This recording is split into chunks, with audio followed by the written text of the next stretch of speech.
Have you ever thought to yourself, is this a mistake? I know we do it in life, and my guess is the same question comes to mind when you're dealing with your finances. Well, today, I'm gonna help you stay away from the biggest mistake people can make with their retirement planning.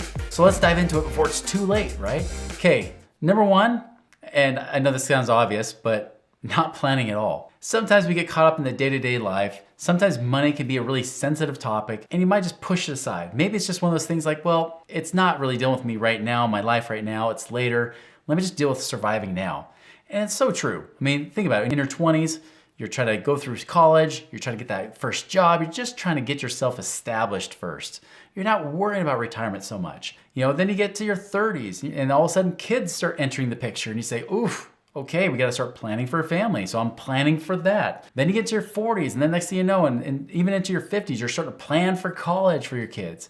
And then finally after your 50s and 60s, you're saying, oh crap, what about me? How am I gonna plan for myself? And that's the reality, right? Is that many times we just don't really plan. Maybe because we don't know where to turn or how to do it right. And so we just don't do it at all because it's just a lot of extra work and effort that we don't want to do. So that's usually the number one reason I find is that people just haven't really thought deeply about it or even started to do anything about it. The number two thing is though, even if they have started to do it or have started to do some planning, they're talking to financial advisors. Now here's the thing I've learned with financial advising because I used to be a financial advisor 20 years ago. What I found out is that I was not a financial expert, okay? Financial advisors are not financial experts. We don't really understand money to that degree, but we do understand how to sell you things about money, right? We're really just salespeople in suits. We're great at selling you crap, but we're not really paid to make you more money. We're just paid to help sell you something either dealing with mutual funds in the stock market or dealing with insurances or both, right?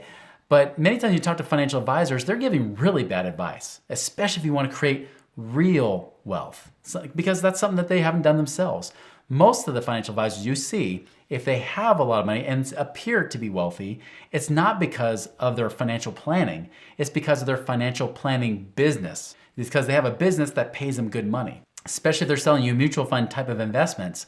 I know I have friends, self-admittedly, friends in the financial advisor industry that will tell me, they say, Chris, I already know that this really isn't the best thing for helping people create wealth, but my pocketbook's tied to it. I have these handcuffs.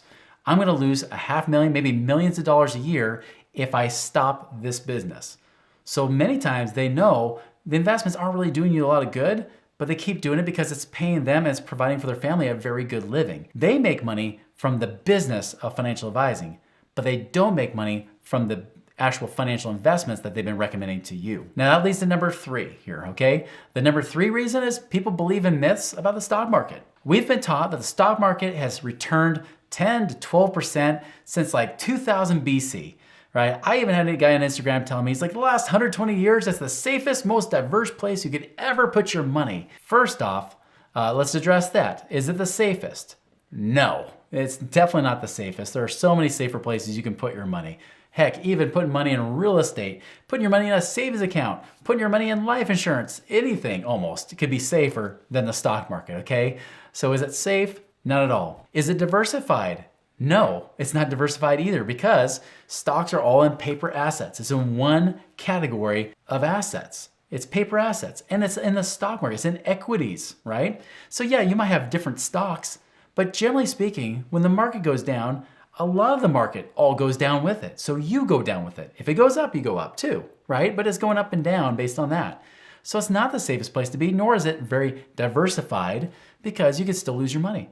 Heck, even people have invested in bonds and stocks in like 2008 and then 2022, lost money no matter where they put their money. So that's not safe, is it? Another myth, like I said, 10 or 12%. Well, guess what? 10 or 12% isn't actually true. I ran the numbers even recently. The actual return, the average actual return of the S&P 500 for the last 30 years has been about 7.75%. Not 10 or 12% like they've claimed. In fact, I've been running these numbers on and off, like multiple times a year for many, many years. And typically speaking, it's usually between 7 and 8% for a 30-year average. Now someone will say, well, that's because you did 30 years, Chris, not 40 years. I'm sorry. Do you think it's gonna come out much different? No. It doesn't.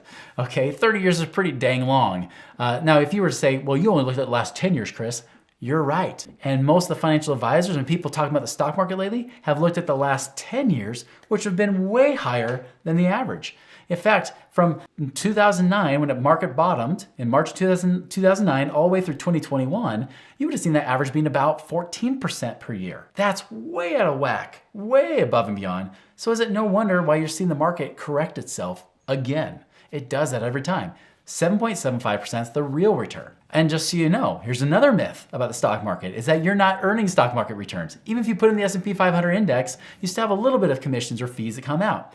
Secondly, if you don't put it in the stock market index like the S&P 500, if you're putting in other mutual funds like in your 401ks or IRAs, they, for the most part, do not even get stock market returns. More than 90% of mutual funds underperform the stock market. So they actually perform less. They get a lower return than the stock market does.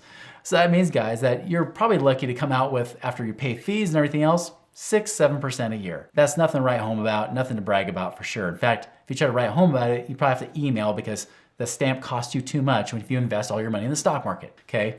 So that's one of the biggest things there. Also, they tell you that you should invest for the long haul, right? You should keep it in there forever. What if the market goes down right before you retire? Like many people are starting to experience right now. Well, if that happens, do you stay in it for longer, long haul? How long is that gonna last? Until the market recovers and gets you your money back. And if inflation's fighting you the whole way along, you might be waiting another decade or more before you finally feel like you've gotten it back to where it was. How long is that long haul? Do you wanna wait till your 70s? Maybe not. There's also myths about taxes. Many people think they're gonna be taxed less in the future.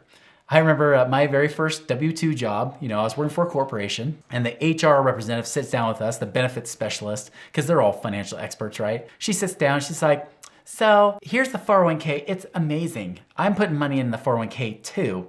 In fact, you should put more money in the 401k because when you get older, you're gonna spend less money because you don't really need more money in retirement because it's not like you have kids and you may not have a mortgage payment. And really, it's not like you have a life when you're that old. I mean, gross. You don't need money when you're older. Well, any of you that are older right now know that's a bunch of crap, okay? You know you're gonna spend just as much, if not more, in many cases than what you spent before. Because yeah, maybe you save on kids, and that's if they move out. Failure to launch might be an issue, right?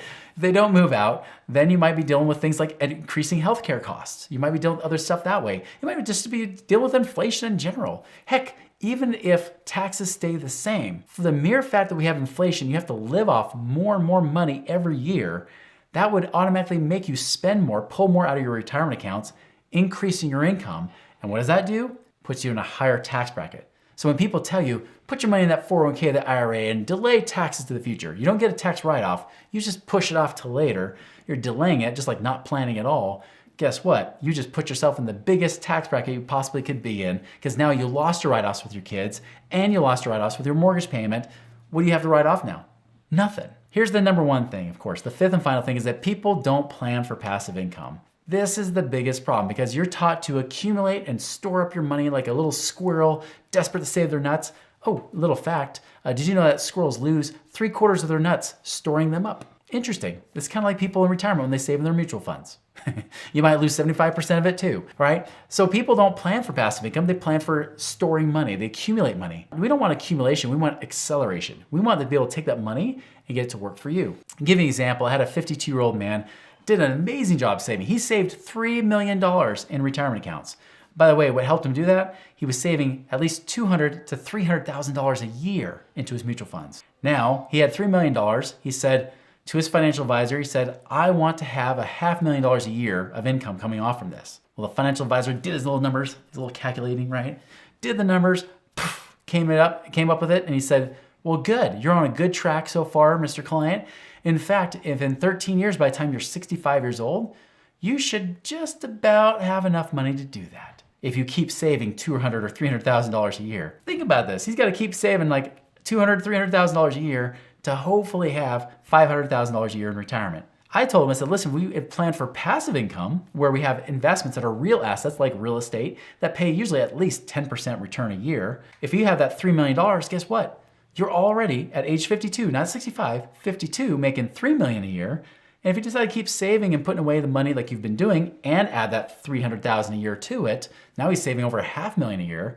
That's boosting that money up. Within 3 to 5 years, he would hit his $5 million a year goal. So guys, that's the difference between passive income and then just accumulating money, which is really proven not to work. That we do not want to have. We want to have your golden goose laying those golden eggs and laying them really nice and fat for you, right? Like 24 karat gold. Now, you're probably wondering, well, what about having that money go on forever? Could I not run out of money in retirement? Well, click on that link right now to watch that video today, because we're going to show you how to not run out of money in retirement.